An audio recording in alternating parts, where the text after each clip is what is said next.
Kim Linder, host of the Caregiver Hour radio show. I'm here today with Bill Rambaum, who's an attorney in Clearwater, Florida. Hello, Bill. Hi, Kim. Nice to see you. Thank you. I thought today we would talk about a few different things about your specialty, and I thought we would begin with you, a little about yourself and your practice. Okay. Well, I've been practicing about 30 years. I started in 1980. I'm board certified by the Florida Bar and the National Academy of Elder Law Attorneys in the field of elder law. I'm also accredited to represent clients in front of the Veterans Administration, and I also am licensed in both securities and insurance services as well. So I have a lot of credentials that are a little different from most attorneys. It sounds very well-rounded, and that you really can serve a number of people in their need. I didn't know that about the VA services, that you can represent them that way. Is that a certain certification? Yes. The Veterans Administration does allow attorneys, if they meet certain criteria, to appear in front of them on cases. I'm not really sure how many attorneys have gone through that process, but it's very few, even in Pinellas County, just a few. Okay, well that is very good for me to know, since I come across so many caregivers, to let them know that. I also wanted to mention, you had said something about board certification. Can you tell me what that means? Yeah, it's an evaluation that is provided by the Florida Bar Association and also by the National Academy of Elder Law Attorneys. They each have a program for this. With respect to the bar, it's the highest evaluation that an attorney can get to show competency in an area of practice. So my area of practice is elder law. There are about 87,000 lawyers. There are less than 100 that are board certified in elder law. And there's a relatively rigorous process to get certified. So why would someone want to go to an elder law attorney versus a regular attorney for something like that you practice? That's a great question. I think the focus of my practice is different. Elder law kind of came out of estate planning, but I think estate planning attorneys are more focused just on the transfer of assets after death to the heirs. I think elder law attorneys are more focused really on preserving assets and preserving lifestyle in addition to the transfer of whatever's left at death. So it's really a more broader practice than what an estate planning attorney might do. And we do that through helping clients get eligibility for programs that will help pay expenses. Okay, and for the caregivers who listen to the Caregiver Hour or come to my website, what would you tell them? I mean, what is it that how could you help them distinguish why they should come to you? Are there certain documents that they should be thinking about? And isn't going to an elder law attorney for that better than just going to another kind of an attorney?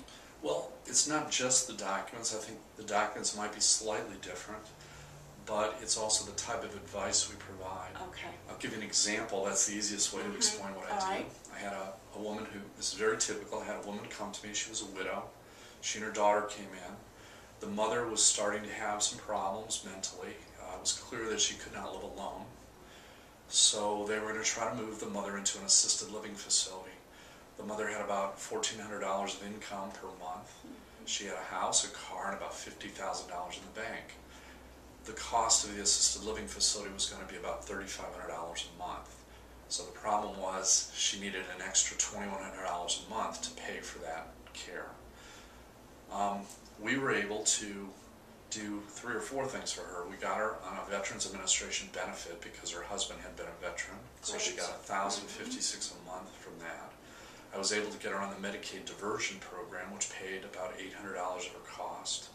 And I was able to preserve all of her assets and get her enough income to pay for the assisted living facility. If we hadn't done that, she would have very quickly gone through all of her assets. So she was very happy with the outcome.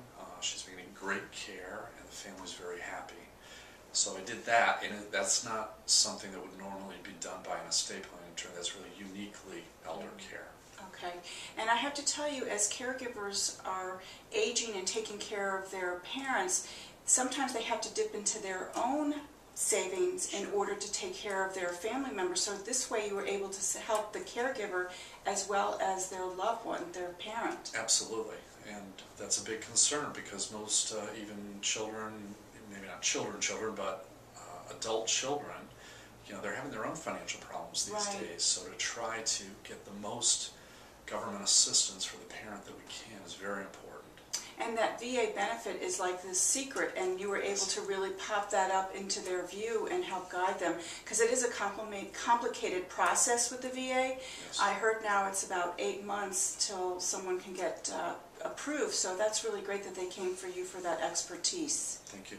Yes. I was also wondering, what is the most important issue or concern focusing on the retirement age population? Yeah, my practice, because it's elder law, people have the misconception that all I do is represent people that are 85 years of age and older. But in reality, I'm representing people from 50 years of age and up, and even in many cases, younger people for other issues. But the biggest concern people have is, how am I going to make my money last as long as I last? And that's a big concern because people have lost so much wealth in the last few years. Right. And my practice in financial services and life insurance and long-term care insurance and other types of insurance products complements my ability as a lawyer to help people address that issue.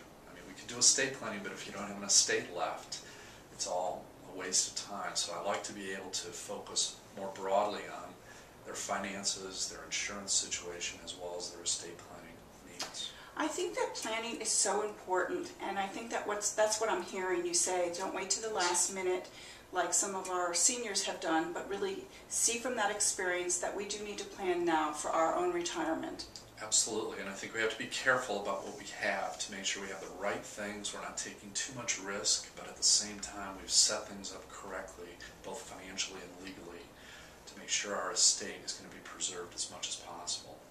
And that's what I do. Okay, that's great. Okay. Thank you. My pleasure. Thank you, Kim.